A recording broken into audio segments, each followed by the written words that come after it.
Olá, seja muito bem-vindo, seja muito bem-vinda à nossa disciplina de recrutamento e seleção.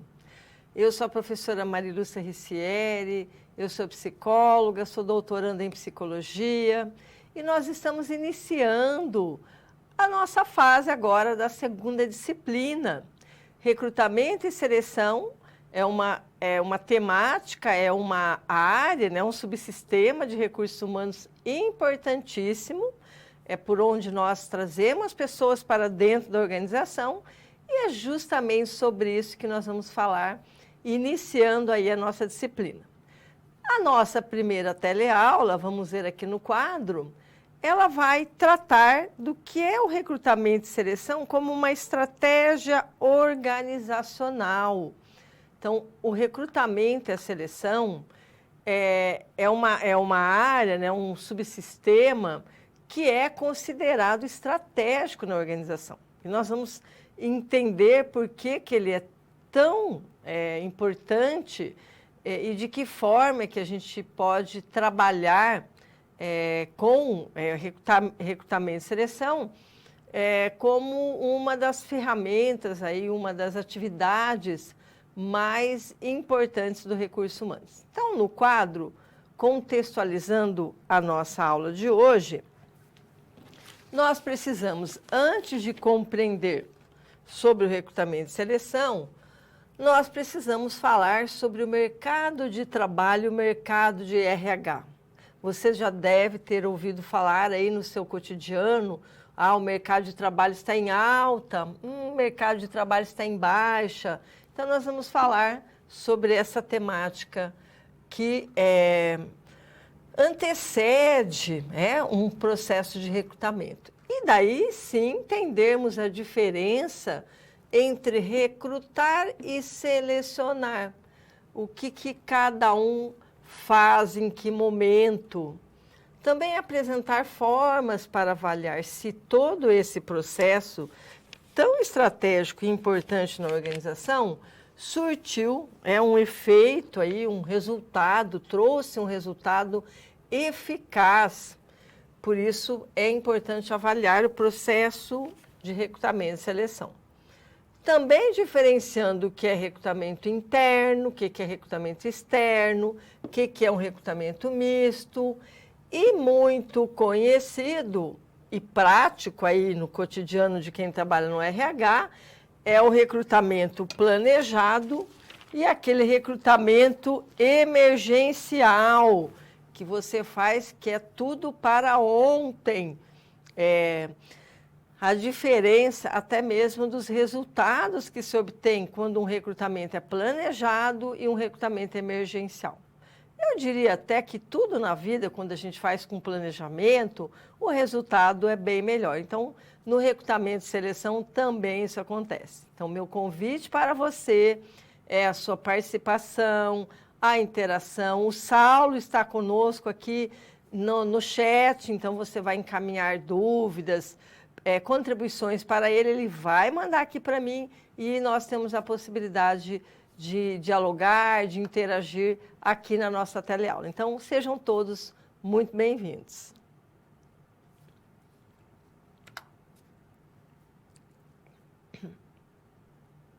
Nosso primeiro conceito, conhecer o que é mercado de trabalho e mercado de recursos humanos. Olho no mercado de trabalho.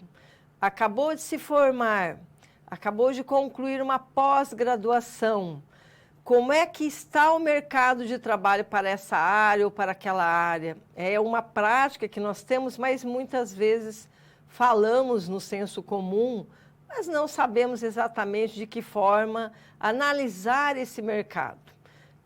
Isso acontece muito com quem está aí numa fase de fazer vestibular, de escolher aí uma nova carreira, muitas vezes, e pensa assim, bom, deixa eu dar uma olhada como é que está o mercado de trabalho. Nem sempre se faz isso, né? Já vai direto aí num desejo, numa identificação com o trabalho. Mas vamos conhecer e diferenciar mercado de trabalho e mercado de recursos humanos. Vamos lá no quadro. Bom, o cenário atual, quando eu digo cenário atual, por favor, não entendam aí o ano de 2020, 2021, que são anos totalmente atípicos, que mudou a rotina e a vida de todo mundo, mas num cotidiano da normalidade, vamos pensar assim, o cenário do trabalho, do mundo organizacional, ele caminha, né, por essa direção. Uma revolução das tecnologias, que a gente vem vivenciando isso aí desde a década de 70, 80 e cada vez mais.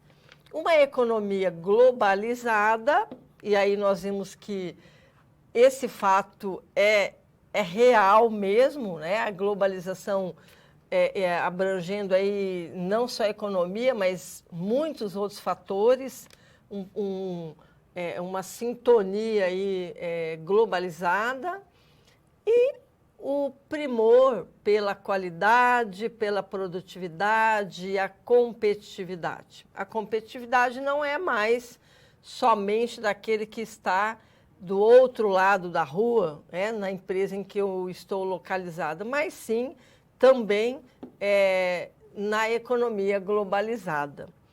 E com isso, redução dos postos de trabalho, mudanças nos postos de trabalho. Hoje, se nós fizermos uma lista de quais são os postos de trabalho do século XXI, de 2021, e olharmos aí há 10 anos, então muita coisa mudou. Muitos foram extintos, outros foram criados, outros ressignificados, enfim, são muitas transformações. E com isso, é claro, no conteúdo, na exigência, na qualificação dos trabalhadores, se muda, é claro, o conteúdo do trabalho, se muda aí a estrutura do cargo, consequentemente, também muda o conteúdo, né? As competências e tudo mais que precisa, que está relacionado àquele cargo. Então, voltando no quadro, o mercado de trabalho, ele é, portanto, constituído pelas ofertas de trabalho. Pode ser segmentado por setores, por atividades, por categorias, por região. Podemos segmentar todos concomitantemente ou podemos só fazer algumas fragmentações. E eu quero dar uma olhada nas ofertas de trabalho por categorias. Bom, para mim não tem, então, região, pode ser o Brasil inteiro, tudo bem. Agora, se quer dar uma olhada por região, aí você vai afunilando dessa forma. Então, são ofertas das organizações em um determinado lugar e época. O que isso significa é que o mercado de trabalho, ele oscila, não é ele oscila, ele modifica bastante. Então, ele não é algo assim estático, inerte. Não, o mercado de trabalho, ele muda constantemente. Então, ele está relacionado à economia, ele está relacionado à sazonalidade, que assim nós chamamos. Então, tem épocas, um exemplo, a época da Páscoa. Então, a oferta no mercado de trabalho para, talvez, trabalho temporário, para a produção de ovos, de chocolate, de promotores de venda, enfim, então fica em alta. Acabou a Páscoa, daí ele entra em baixa. E assim vai sucessivamente, o que a gente chama de sazonalidade. Então, por isso que nós olhamos assim o mercado de trabalho em linhas gerais em vários segmentos. Então, voltando lá no quadro, é claro que depende muito da época e do lugar também. Dessa forma, o mercado de trabalho, ele vai sendo impactado por transações, negociações, relacionamentos. É um mecanismo de oferta e de procura, onde as vagas são oferecidas pelas diversas organizações. Nessa citação do Chiavenato, é bem isso. O que tem de oferta e o que tem de procura. E aí, o que acontece? O que vai impactar diretamente no mercado de trabalho? É o que acontece no mundo organizacional, com a economia, com as políticas públicas, com o setor agrícola, com o setor da indústria, de serviços. Hoje mesmo eu ouvi uma chamada na mídia dizendo que o setor de serviços cresceu X%, mesmo durante a pandemia. Então, isso significa que existe uma oferta de trabalho, de mão de obra, de profissionais para a área de serviço. Então, o mercado de trabalho ele muda de acordo com variáveis externas, cenário econômico, tecnologia, enfim, novas formas de trabalho. E, é claro, também a maneira como as organizações fazem a gestão da sua organização. Por quê? Às vezes, o mercado de trabalho está em alta para o setor de serviço, mas aquela organização quer trabalhar com uma alta produtividade para ter um melhor ganho aí para os colaboradores. Então, ele não vai ofertar vagas para essa demanda aí, que atender a demanda do mercado. Então, voltando no quadro, mesmo tendo essa variável aí que diz respeito ao cenário econômico, político, sem dúvida alguma, a velocidade das mudanças que ocorrem no cenário externo vai alterar a configuração do mercado de trabalho. Então, quanto mais oportunidades, quanto mais ocupações são extintas, vai mudar daí também o mercado de recursos humanos. Ou seja, o mercado de recursos humanos é o contingente de pessoas disponíveis para atender determinada vaga. E aí, se criam novas oportunidades de trabalho e algumas ocupações são extintas, muitos têm que se readequar à nova configuração. Então, fazendo um balanço aí da situação do trabalho, do mercado de trabalho e mercado de recursos humanos, quando há ofertas, mais vagas, menos candidatos, então tem mais vagas, menos candidatos. Qual que é a postura dos candidatos? O candidato escolhe onde ele quer trabalhar, maior rotatividade. Não quer dizer efetivamente que vai acontecer isso, mas pode acontecer sim. Então, há mais vagas, faz muito tempo que em várias áreas não se tem isso. Isso é mundial. Nós temos visto nos últimos anos o nível, a taxa de desemprego mundial, aí até por conta da pandemia. Então, essa situação aqui, ela é muito mais assim, mais vagas, menos vagas, mais candidatos, ou seja, a procura está muito maior. E aí, com isso, as pessoas também baixam a rotatividade no seu trabalho, acabam ficando mais tempo, E mais candidatos estão concorrendo àquela vaga.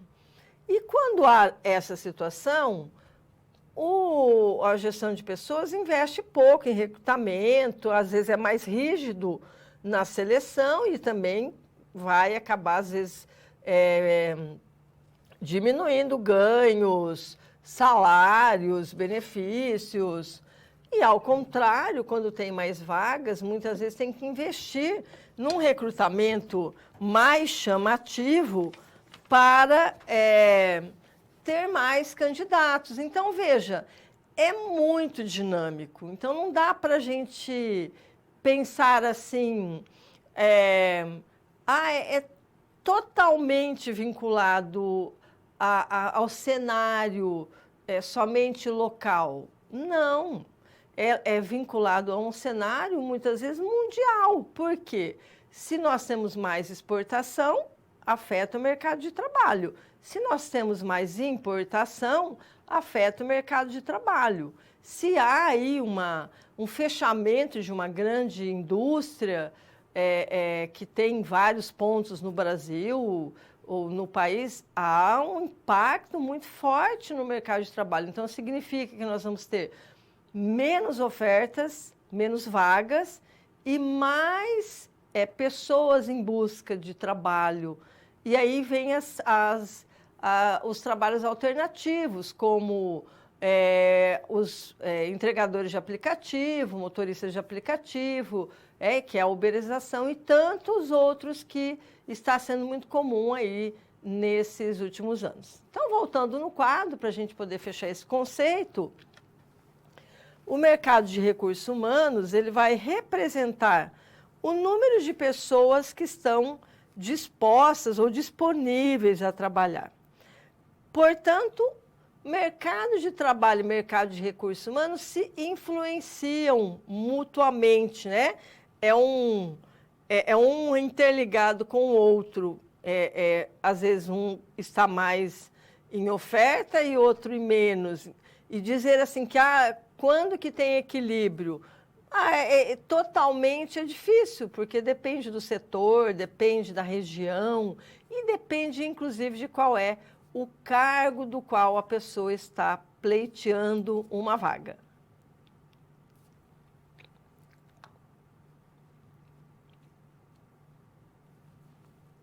Bom, o segundo conceito, e eu diria para você que é a base de tudo que nós vamos fazer na área de recursos humanos, é a descrição e a análise de cargos. Dá uma olhada aqui no quadro e reflita se lá na sua organização, onde você trabalha, onde você está aí atuando, se tem a descrição de cargos. Sem descrição e análise de cargos, eu não faço nada em uma organização, na área de RH. Nada. Porque a descrição de cargos é um documento escrito que vai identificar, que vai descrever, que vai definir deveres, responsabilidades, condições de trabalho e especificações importantes de cada cargo. Olha só o exemplo que eu trouxe aqui para você dar uma olhada. É claro que esse é um modelo mais tradicional que a gente tem, mas podemos deixá-lo aí de uma forma mais sucinta, mas não podemos perder esses itens. O que a pessoa faz, quando ela faz, como ela faz, onde e por quê. Ou seja, o que faz são as tarefas e atividades a executar. Eu só consigo recrutar alguém e selecionar se eu sei para que estou recrutando, o que a pessoa vai fazer. Se é uma periodicidade diária, semanal, isso é importante saber. Eu tenho que exigir mais da execução dessa atividade porque ela é rotineira. Como ela faz é a descrição. O que ela vai utilizar, equipamentos, informações, onde ela faz, qual é o local. Por que isso? Porque muitas vezes, na hora de eu recrutar e selecionar alguém, eu vou precisar que uma pessoa faça trabalhos em várias unidades de uma empresa. Então, qual é o local e o ambiente? Se ela vai fazer esse trabalho em várias unidades de uma empresa, eu preciso que ela tenha, muitas vezes, uma disponibilidade de viagens. E qual é o objetivo do cargo? Ou seja, quais são aí as metas, quais são os resultados que a gente espera que aquela pessoa ocupante daquele cargo traga para a empresa. Então, basicamente, essas 5 perguntas respondidas detalhadamente, eu vou fazer a descrição de cargos. O que eu não posso perder de vista é que não precisa ser mais assim tão extenso como era antigamente, que uma descrição de cargos às vezes ocupava aí 3, 4 folhas. Hoje é tudo mais prático, mais sucinto, mas não pode faltar informação. Voltando lá no quadro, na questão da descrição e da análise de cargos, aqui tem um formulário até exemplificando uma descrição de cargos. Aqui nós temos o cargo de uma recepcionista. Veja, isso aqui é só um modelo, que nós vamos adaptando de acordo com a nossa cultura, de acordo com a nossa organização. O título e a identificação do cargo é recepcionista, o departamento administrativo. Veja que isso aqui já traz para uma descrição de cargos, uma seleção, já traz uma descrição sumária do que a pessoa vai fazer. Eu sei que ela vai atender cliente. Bom, então eu tenho que ficar atento aí à forma como ela vai atender esse cliente. Eu já estou pensando aqui nas técnicas de seleção que eu vou aplicar se eu tenho aí um cargo como de recepcionista. É responsável por rotina, controle de correspondências, também faz contas a pagar e compras de materiais de expediente. Isso já me faz pensar que a empresa é uma empresa aí de pequeno porte, porque ela faz algumas atividades que podem ser atribuídas e devem ao financeiro, quando uma empresa é maior, e também ao setor de compras. Quais são as atribuições? Olha lá o que faz, quando, como, onde e por quê. E aí está definindo, um exemplo: recebimento e distribuição de correspondência, gerenciar o estoque de materiais de expediente. Está bem especificado ali que ela vai gerenciar o estoque de materiais só de expediente. Não é todo, porque senão vai confundir aí com o setor de compras, produtos mais amplos de uma empresa. Mas é muito comum, mais do que se imagina, que a recepcionista faça esse tipo de trabalho. Então, veja, quando eu vou recrutar, é claro que eu vou colocar ali, em linhas gerais, vamos pensar aí em um anúncio, num recrutamento externo, ou quando eu solicito para uma agência de empregos, o foco principal é que ela atenda os clientes. O atendimento ao cliente é o principal. Mas, é claro, vai fazer atendimento telefônico, atendimento presencial, quando é o caso, mas nem sempre tem tantos clientes assim. E aí nós vamos agregando algumas tarefas ao cargo de recepcionista. Isso é muito comum em várias organizações. Então, voltando aqui no quadro, o que acontece daí com a descrição de cargos, ainda falando da nossa recepcionista,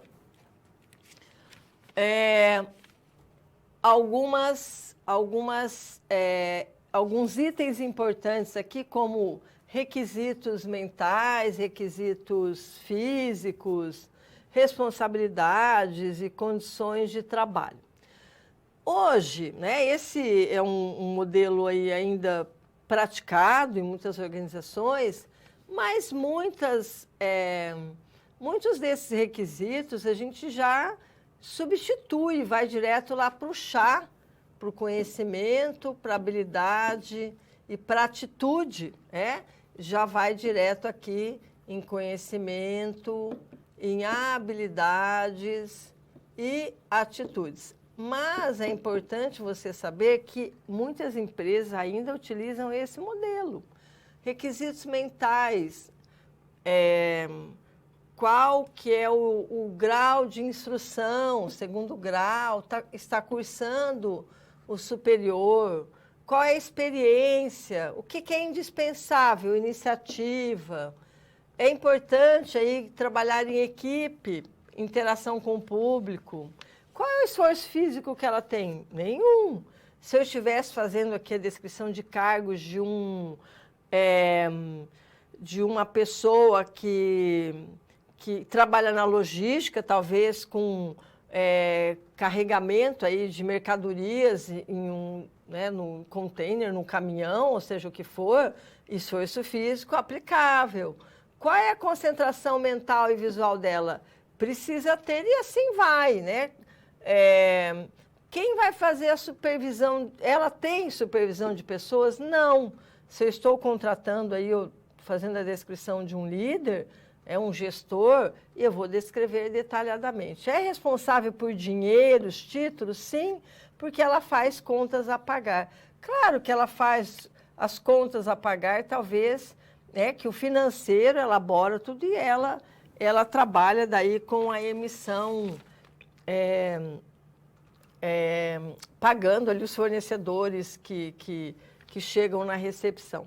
Então, veja, aqui a gente tem uma noção geral, se tem risco de acidentes, e todas essas informações, elas são importantes e são pertinentes à descrição de cargos. Na verdade, a base de todo esse modelo aqui vai servir de subsídios para avaliação de desempenho, treinamento e desenvolvimento, plano de carreira, para várias outras alternativas, né? Para vários outros subsistemas de recursos humanos. Mas o que eu não posso perder de vista é qual é a missão do cargo de recepcionista. Qual é o principal? É que ela recepcione aí os clientes, que ela receba, que ela os conduza, enfim, eu não posso perder o foco do cargo. Mas hoje também, muitos cargos eles vão agregando, hoje, sempre teve isso, vão agregando algumas funções. Então, voltando aqui no quadro, para entendermos melhor esse modelo, eu tenho também aí um modelo de perfil profissional. Qual é o perfil que nós chamamos, dentro aí de uma ficha proficiográfica? Perfil profissional. Habilidades comportamentais, habilidades técnicas, experiência anterior, escolaridade. E aí aprovado por quem?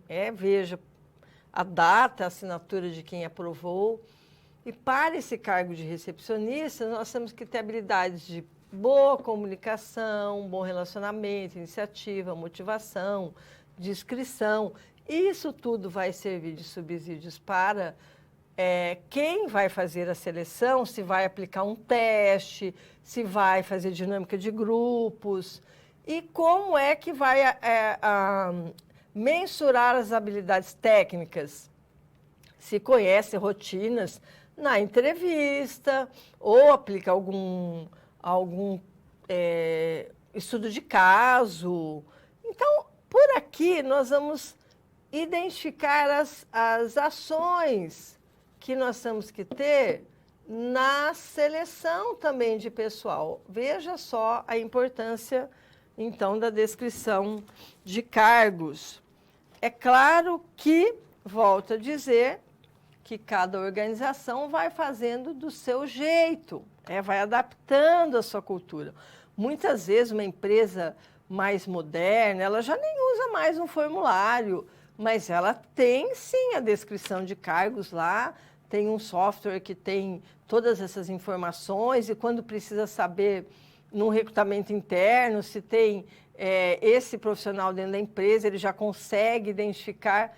Isso é o banco de informações do RH, que é muito importante. Então, voltando no quadro, para finalizarmos essa temática, o perfil da vaga vai depender muito aí, então, do comportamento, da competência comportamental, a técnica e as características de perfil. E é o profissional almejado pelas organizações E temos aí uma influência também das gerações de mercado de trabalho, né? O baby boomer, geração X, geração Y, geração Z, que já está no mercado de trabalho, né? A geração X e geração Y, o quanto mudou, né, a dinâmica do trabalho, e hoje nós vemos cargos, ocupações que muitas vezes, dependendo da empresa, você vai selecionar aí não é mais um programador X ou é alguém que trabalhe com a tecnologia de um outro jeito, é um influencer, enfim. São funções e cargos novos, né? Então, isso tudo vai se modificando no decorrer daí dos anos e de todos os outros processos que acontecem na organização.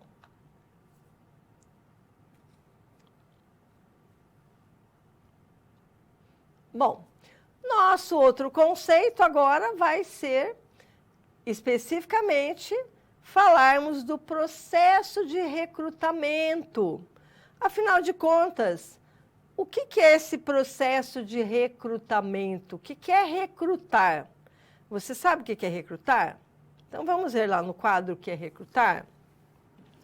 Você já deve ter ouvido falar, ter ouvido assim, não, se você é do RH, é claro que você sabe o que é recrutamento e seleção.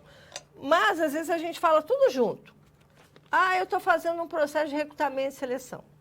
Será que eu posso só recrutar e não selecionar? Posso fazer isso? Posso. Eu posso. Aliás, eu diria que recrutar é algo que é uma atividade que é contínua nas organizações. O recrutamento, não a seleção. Porque nos tempos atuais, nas últimas décadas, como é que se faz isso? Tem o site da empresa. Venha trabalhar conosco, trabalhe conosco, cadastre seu currículo. Está lá disponível 24 horas, 365 dias do ano, seja qual for a época. Se você vai ser chamado ou não, é uma outra situação.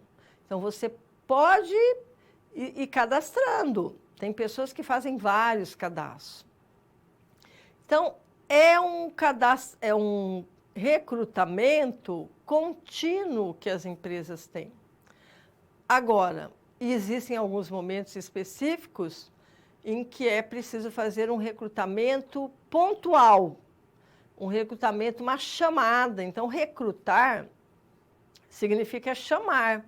Então, às vezes, é preciso fazer uma chamada mais pontual, mais agressiva, assim, no sentido, né, no mercado de trabalho, no sentido de trazer mais, de chamar mais candidatos para a vaga.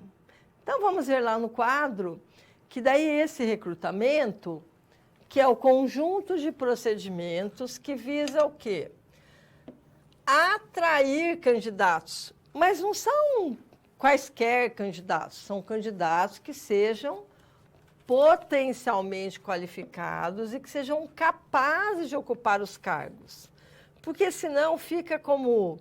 Eu me lembro de algumas situações em que fazia-se um recrutamento e aí, principalmente com o mercado de trabalho em baixa, e aí vai todo mundo, né? Vários candidatos vão, um contingente de recursos humanos muito grande.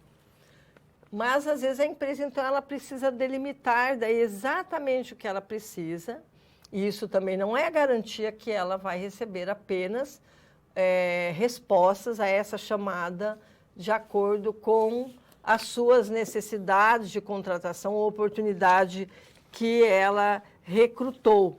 Ela pode fazer isso, ela pode recorrer aí a recursos, né, que agências de emprego, no seu próprio site, enfim, fontes, né? Nós chamamos de fontes de recrutamento, que ela precisa pensar onde está o meu público para essa vaga. Eu me lembro de algumas vagas, quando eu fazia recrutamento e seleção, e você ficava semanas e semanas e semanas recrutando, anunciando, vendo com os colegas de RH, olhando o banco de dados e nada daquele profissional, porque não tinha disponível no mercado de recursos humanos. E muitas vezes era preciso trabalhar com as instituições formadoras para que capacitasse, que formasse esse profissional para o mercado. Ou a própria organização fazia, se encarregava disso, de formar esse profissional dentro da empresa. E aí tem a ver com esse outro recrutamento, vamos ver aqui no quadro, que é o recrutamento interno. Se eu estou tentando aí uma demanda externa e não há essa possibilidade, eu faço um recrutamento interno. Só que o recrutamento interno ele tem duas vertentes importantes. Uma é quando realmente eu primeiro olhei no mercado de trabalho externo, não encontro os profissionais, aí eu olho na empresa e faço um recrutamento interno. O ideal é que ele seja primeiro.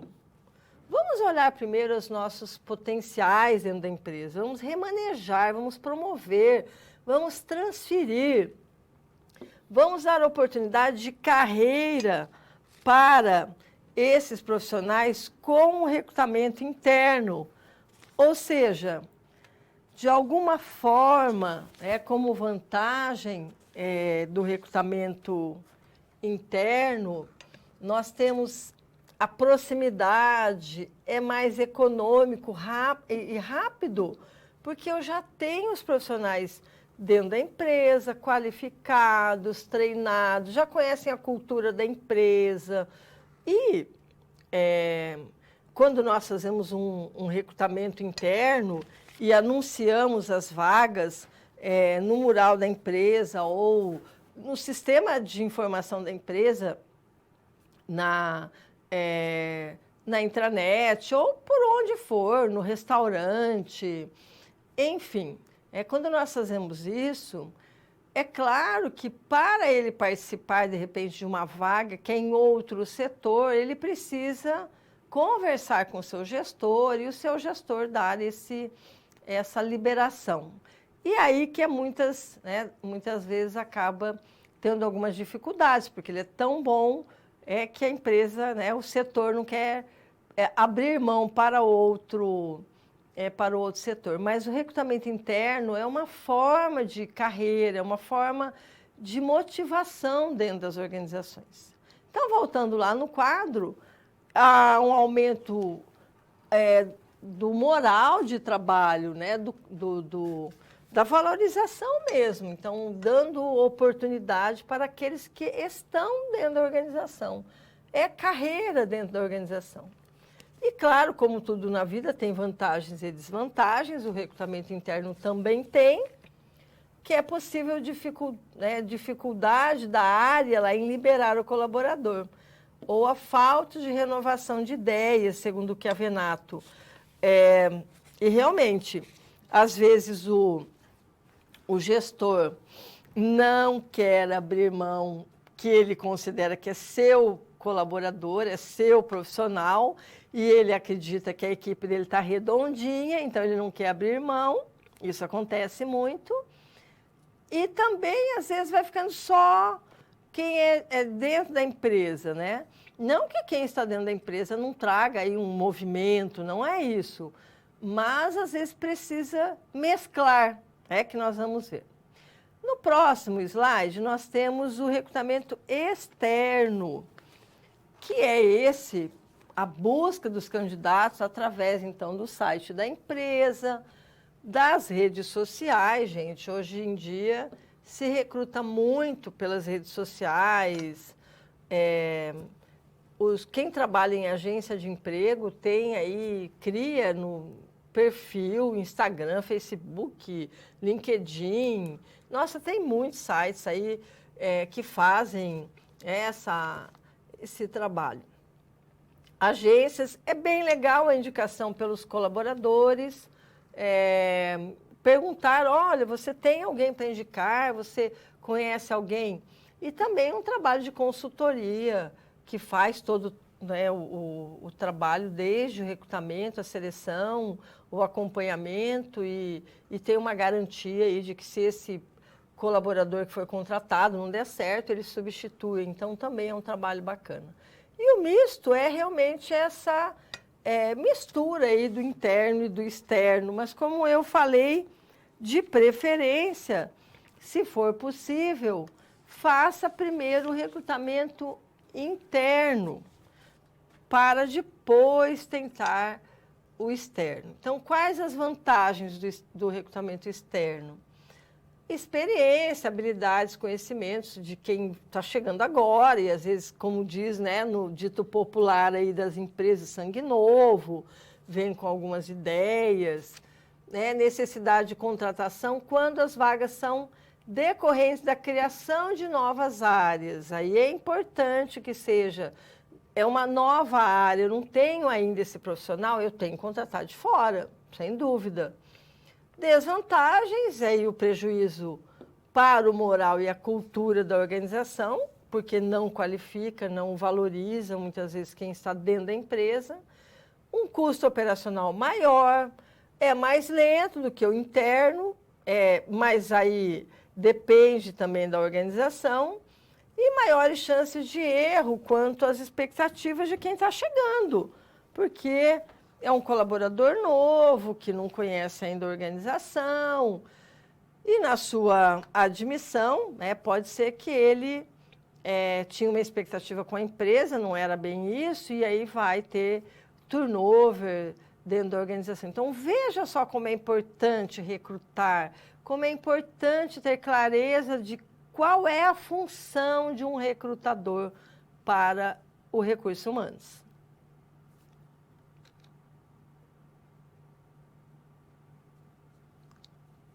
Chegamos no momento da sua participação. A nossa primeira SP, que nós vamos falar sobre um processo seletivo. Vamos dar uma olhada no quadro, na nossa SP. João é estagiário da área de recursos humanos de uma empresa de médio porte e foi incumbido de realizar um processo seletivo. A previsão é para contratar 15 funcionários para a filial da empresa que vai inaugurar em 60 dias aproximadamente. Por onde começar? Como é que ele faz? Então, vamos ajudar o João nesse processo? Dê uma pensada e já encaminha aí a sua proposta de resolução dessa SP que eu fico aguardando.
Vamos dar uma olhada no quadro de que forma podemos ajudar o João, né, nesse processo. Bom, primeiro, ele precisa ter uma requisição de pessoal aprovada. Esse é o primeiro passo, porque a empresa, o gestor do setor, ele fez uma solicitação. Então, nós temos essa requisição de pessoal aprovada.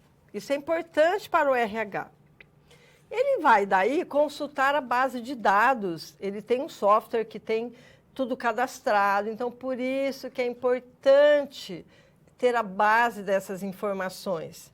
Não dá mais para ter os currículos materializados em papel e aqueles arquivos enormes. Nem dá mais. Então, mesmo que ele receba currículo assim, ele precisa cadastrar para ter uma base de dados. Bom, vai definir o recrutamento, se ele é interno ou se ele é externo. E aí é uma opção da empresa, vai depender da cultura da empresa. Se for interno, vai fazer o recrutamento de pessoal internamente, vai falar quais são os requisitos, vai colocar aí na intranet, vai divulgar a vaga e etc. Se for externo, ele vai dar uma olhada e se não tem lá no banco de dados, ele vai precisar fazer essa chamada desses candidatos. Então, às vezes, isso leva tempo. E acontece muito no RH que o pedido, essa requisição, ela chega hoje e o gestor, muitas vezes, quer para ontem. Isso é muito comum no RH. E aí nós temos que já nos preparar para isso. Por isso que é importante o banco de dados. Não esqueça disso. Tem que ter um banco de dados assim bem estruturado, que você vai lá, digita quais são as características, os requisitos, de acordo com a descrição de cargos. Olha a importância da descrição de cargos. E já chama aí para você quais os possíveis candidatos que podem ser chamados para a segunda etapa. Ok? Vamos voltar lá no quadro.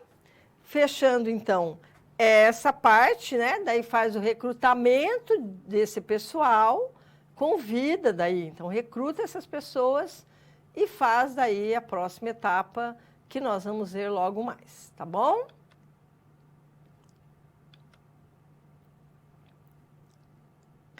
Agora nós chegamos no momento da sua participação fundamental, momento de perguntas. Por favor, encaminhe a sua dúvida, a sua pergunta, a sua contribuição. Manda para o chat. O Saulo está conectado, ele já manda aqui para mim. Eu dou uma olhada aqui no celular, no nosso Teams, e já leio qual é a sua dúvida. Eu fico aguardando.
Bem, se você tiver alguma dúvida, pode encaminhar que no decorrer aí da nossa teleaula, o Saulo encaminha para mim e eu procuro esclarecer, ok? Fico aguardando.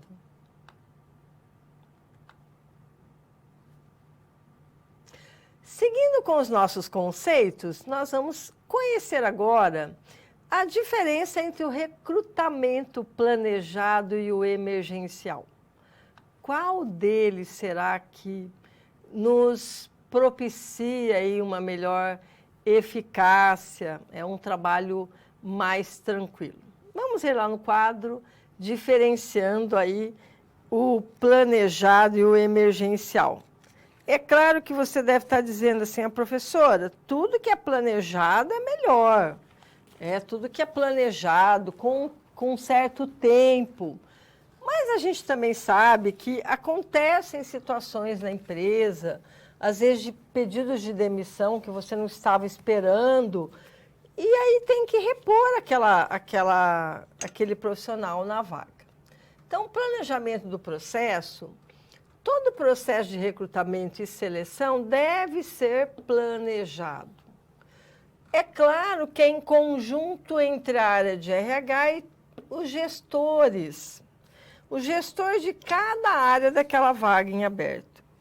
Esse é o ideal, esse é o nosso desejado, que haja uma sintonia entre os setores, que haja um planejamento, que haja estimativa, perspectivas e estimativas de vagas.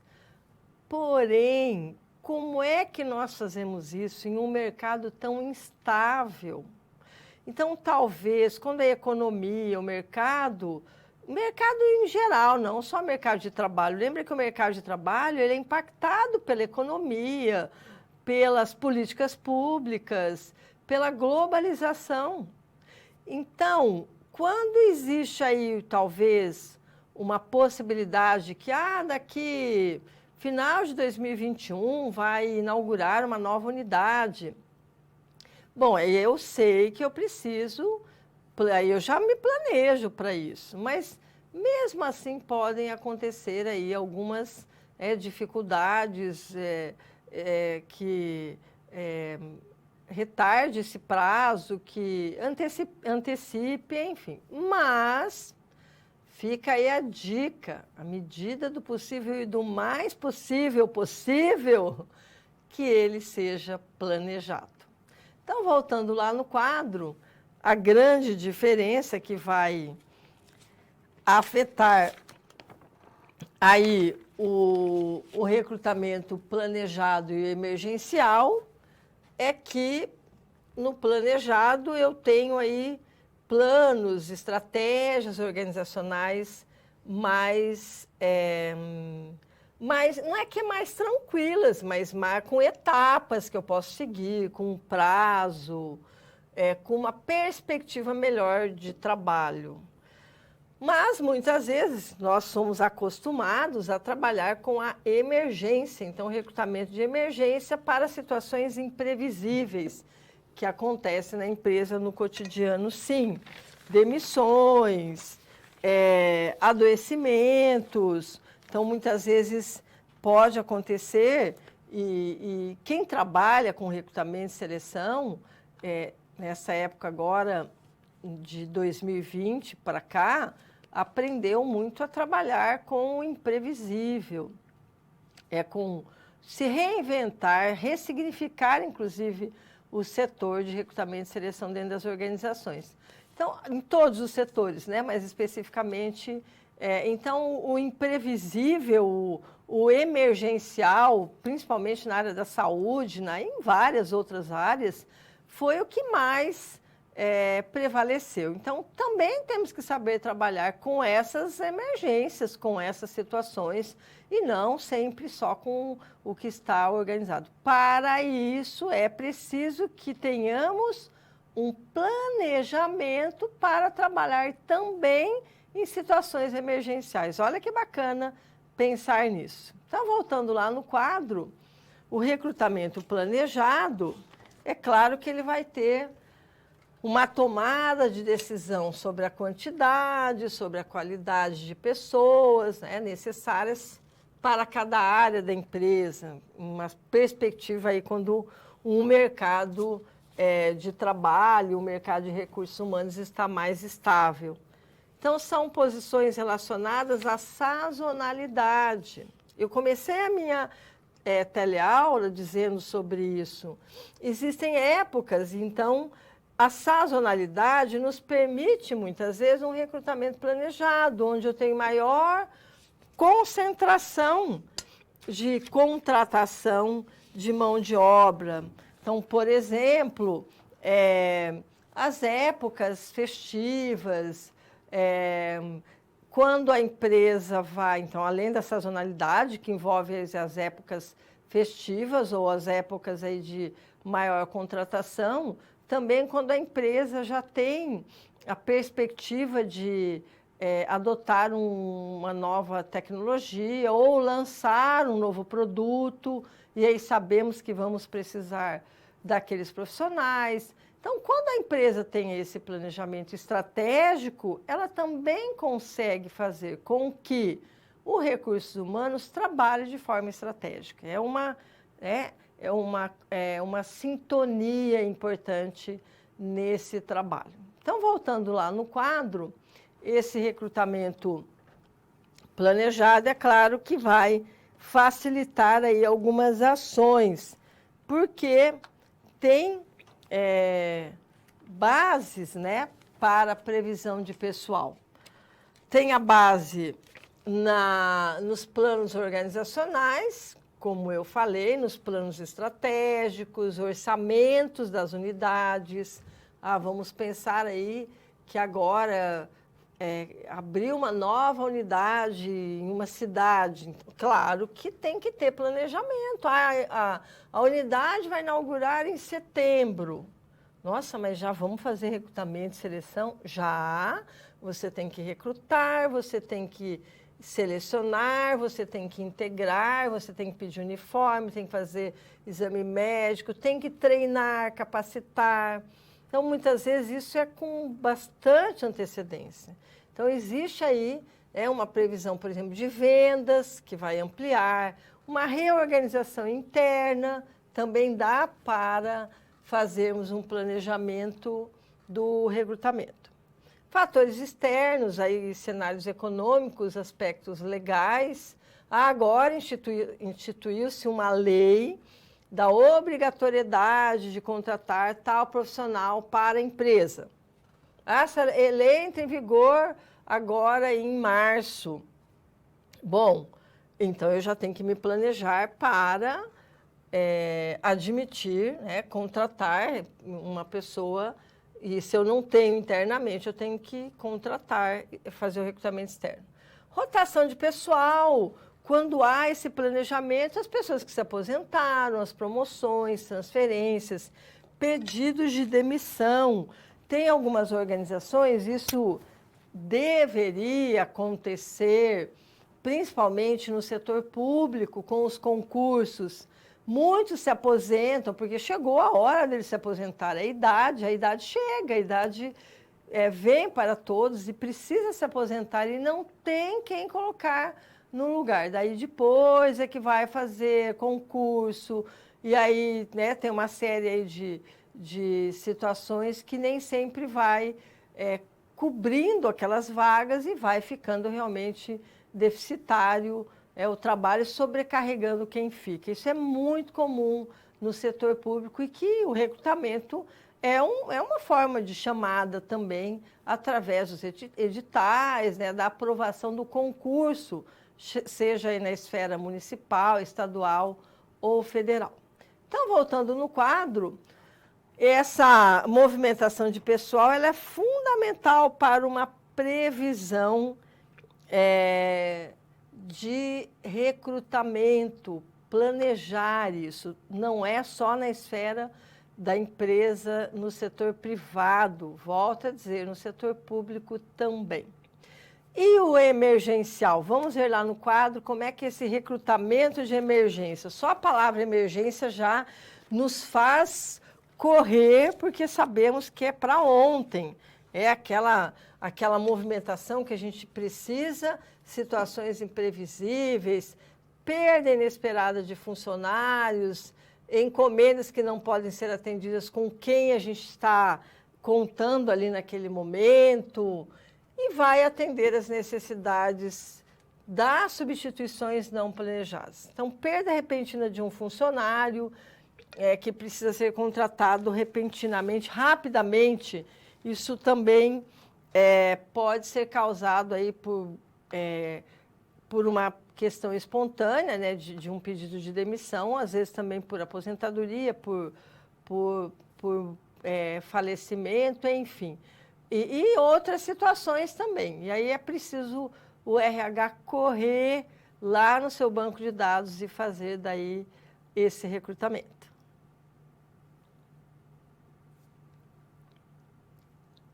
Bom, mais um conceito importante lá no quadro, vamos falar sobre o recrutamento virtual e já começar a falar da seleção. Como é que a gente faz esse recrutamento virtual? Nós vamos atrair as pessoas para suprir necessidades, abastecer a etapa seguinte, que é a seleção. Se eu não tenho candidatos, eu também não tenho como selecionar. Então, dessa forma, eu preciso recrutar. Então, se eu não tenho quem entrevistar, eu também não tenho como contratar. Então, vamos ver lá no quadro algumas etapas do recrutamento virtual, o que hoje é mais comum do que qualquer outra forma de recrutamento. Nós vivemos na era da informação e da tecnologia, ainda em alguns lugares, ainda se olha o jornal, os classificados, para ver se tem vagas de emprego. As agências de emprego, né, os cines, né, que tem aí no Brasil todo, eles vão divulgar, mas ainda tem lá, às vezes, na porta, né, um cartaz dizendo as vagas que tem, mas a grande maioria utiliza da internet, de ferramentas ligadas aí a sites, a meios eletrônicos, as redes sociais, enfim, é o recrutamento virtual. E também as agências de recrutamento que colocam daí no seu site todas as vagas e quem está interessado acessa o site lá da agência tal e procura a vaga que tem interesse. Então, veja, facilitou muito. Então, muitas vezes, uma pessoa ela quer mudar para uma outra cidade e ela vai lá na agência daquela cidade que ela está interessada e dá uma olhada nas vagas que tem abertas. Não precisa se deslocar mais ou pedir para alguém comprar o jornal da cidade. Isso tudo já está institucionalizado, né? A comunicação virtual para isso. Então, é muito comum. Se a gente for procurar alguma coisa, já dá uma olhada ali no Google, dá uma olhada ali no site, né, da agência tal, do município tal, e você já fica sabendo. Então, é muito comum. Então, voltando no quadro, esse recrutamento virtual, ele é realizado à distância, mediado pela internet, que faz parte aí do nosso cotidiano, e vai, lógico, proporcionar a velocidade de informação, a facilidade em trabalhar grandes volumes de dados. Vai permitir agilidade, comodidade e economia. Não só o recrutamento, nós vamos ver que também podemos fazer a seleção virtualmente. O que antes parecia muito distante, você antes se chamava as pessoas, tinha curso com deslocamento, aí não dava agenda. Hoje a agilidade, a comodidade, a economia do virtual é ímpar. É claro que tem limitações.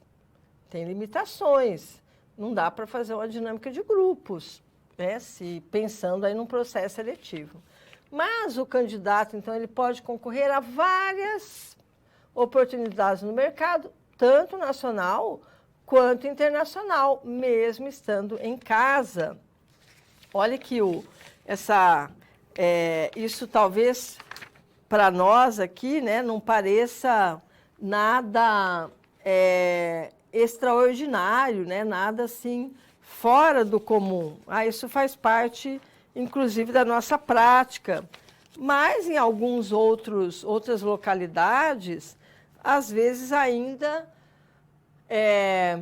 se tem aí a prática comum, ainda tem, dependendo do tamanho da cidade, né, nosso grande Brasil, ainda existem as práticas tradicionais, mas o virtual já se tornou um tradicional, uma prática comum. Então, voltando ali no quadro, as redes sociais, sem dúvida alguma, que são utilizadas para encontrar os talentos, e uma tendência em vários países, eu citei agora há pouco, LinkedIn, Facebook, os blogs. E é muito interessante que você pode participar daí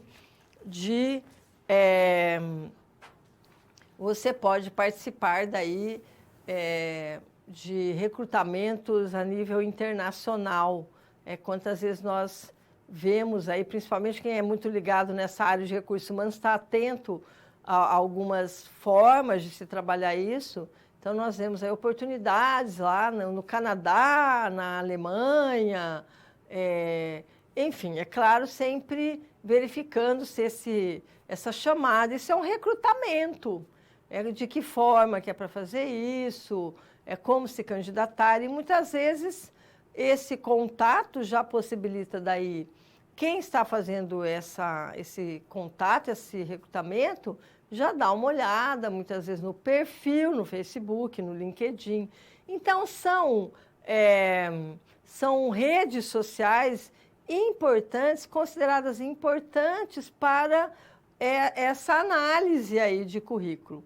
O que acontece muito com, por exemplo, profissionais da educação, com os professores que têm o currículo Lattes, e você disponibiliza internacionalmente para acesso aí, para pesquisa e para trabalho também. Então, isso acontece com todas as áreas, todos os profissionais. É uma prática já comum no mundo globalizado, não tem mais fronteiras para isso. Então, voltando ali no quadro, ainda falando do recrutamento virtual, ele promove, então, que se faça uma seleção após esse recrutamento. Então, eu posso, sim, já selecionar alguns currículos, eu posso, sim, já escolher, daí eu já estou passando para o outro momento, que é o de selecionar, escolher. Então, vou escolher alguns candidatos que são mais adequados para a organização, dentre esses recrutados, utilizando aí instrumentos de análise e comparação de dados. Nós vamos nos aprofundar no processo seletivo.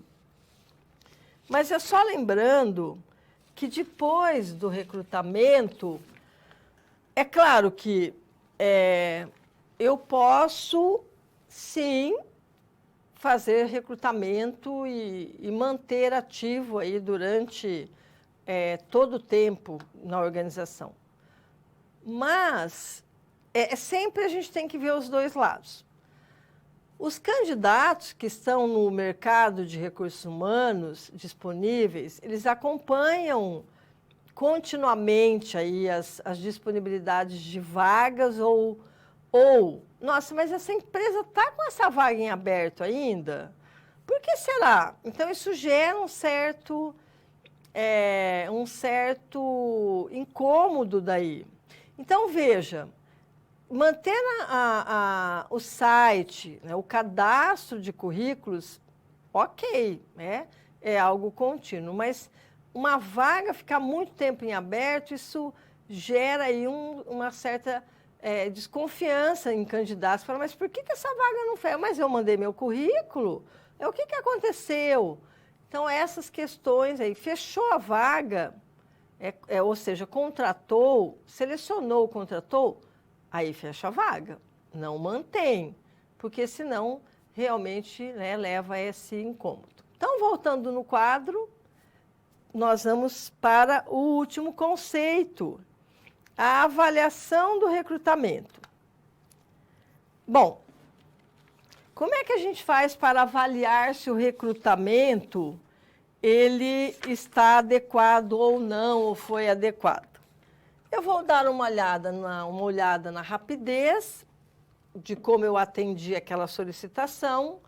Eu vou dar uma olhada no número de candidatos que responderam ao meu chamado, ao meu recrutamento. Lembra que eu verifico se eu não tenho candidatos ou se eu tive um custo operacional muito alto para esse recrutamento. Quanto tempo de permanência esses candidatos ficaram ao assumir o cargo?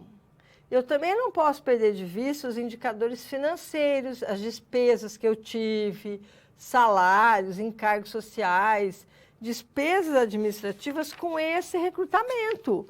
Ou seja, de uma forma ou de outra, nós temos que fazer essa análise, essa ponderação e entender que, nossa, esse recrutamento, o custo operacional foi muito elevado. E aí o que vai acontecer? Em uma auditoria ou algo do gênero, o recursos humanos vai ser chamado porque está gastando muito com recrutamento, com anúncios ou com despesa de deslocamento. Então, toda essa avaliação nós temos que analisar. Isso se chama avaliação de indicadores de eficácia e eficiência. Além dessa eficácia, a eficiência, se cumprimos a vaga, né? Fechamos a vaga, cumprimos o propósito do recrutamento. Então, isso tudo é importante para compreendermos que estamos no caminho certo e devemos continuar daí fazendo o nosso recrutamento daquela forma que talvez, então, seja a melhor maneira para chamar os candidatos e aí sim fazer um processo seletivo.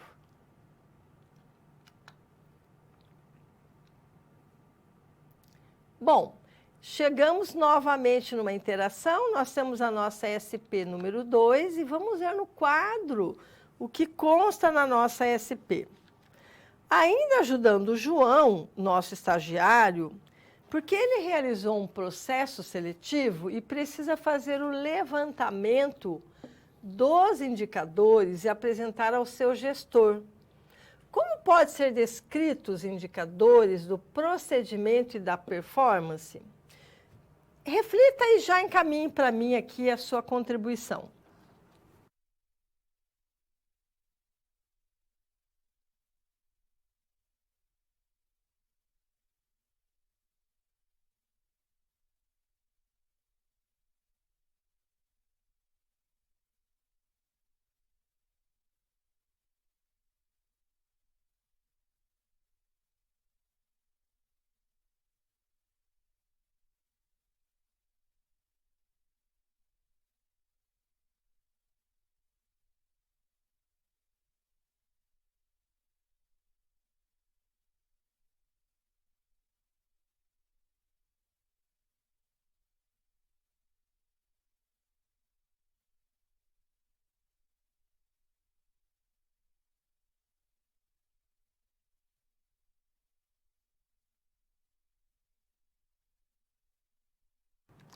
Bom, vamos ver aqui no quadro de que forma a gente pode ajudar o João. Indicadores de procedimento, ele pode ver a porcentagem de profissionais atraídos pelos diferentes meios de recrutamento. E indicadores de performance, o nível de qualidade da atração dos talentos, que é uma porcentagem do nível de satisfação desses profissionais como contratados aí na organização. Então, dessas duas formas, nós avaliamos os indicadores e, com isso, nós temos um feedback aí de melhoria para a organização.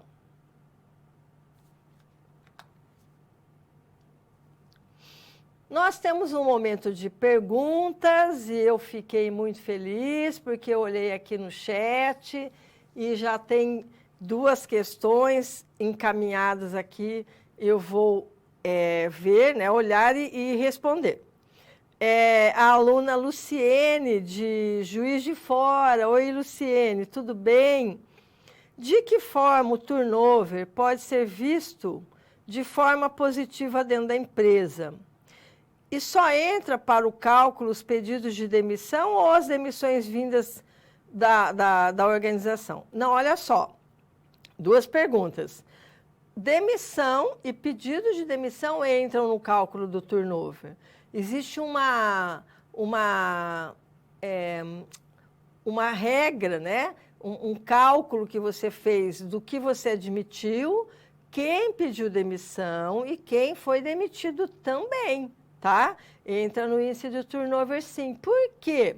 Se um determinado setor está tendo muita demissão, tem que dar uma olhada lá o que está acontecendo. Então, o gestor está mandando muita gente embora. Ponto de interrogação, luz vermelha. O que está acontecendo? Quando o turnover é visto de forma positiva, olha, é difícil dizer exatamente quando, mas... se é por pedido de demissão, daí nós temos que ficar preocupados por que as pessoas não querem ficar na empresa. E se é muita demissão, o que está acontecendo com aquele setor? Então, pelo meu entendimento, assim, é difícil a gente pensar o que pode ser, talvez, comum a alguns cargos. Cargo de vendedor, por exemplo, função de vendedor é muito comum. Ter uma rotatividade, é natural da função. Parar pouco nas empresas, sempre buscando outras perspectivas, outras oportunidades. E a geração atual, aí, que provavelmente a geração Y, a geração Z, que vai entrar, né, no mercado, também tem uma rotatividade mais alta, mais comum. Não fica muito tempo, não. Deu essa experiência, já parte para outra, então isso é muito comum também, dependendo dessa característica. Então, cargos e também a faixa etária, né? Também Juiz de Fora, pessoal, né, de Juiz de Fora. Professora, que sugestões você poderia dar para a construção de um banco de talentos? Olha... existem muitos softwares ótimos para isso. Cadastrar as competências, conhecimento, habilidade, atitude, a experiência, internamente, através da avaliação de desempenho, uma avaliação muito bacana, através de treinamentos que você vai capacitando as pessoas dentro da organização e vai fazendo com que elas fiquem mais aptas, mais talentosas.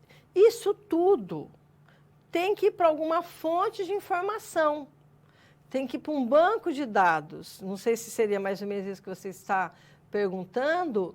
Aí eu tenho um banco de talentos. Primeiro eu olho dentro da organização. Eu vou fazer um mapeamento de competências.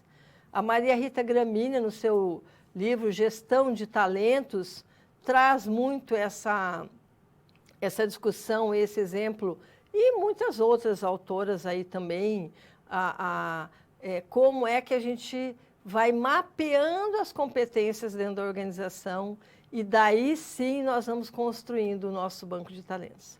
Fiquei muito feliz com a participação de vocês, isso faz a diferença, gente. Sempre encaminhe. Deixa eu ver se tem mais alguma dúvida aqui, se o Saulo me mandou mais alguma coisa. Pelo jeito é só isso. Muito obrigada pela participação de vocês. Um grande abraço aí para todos.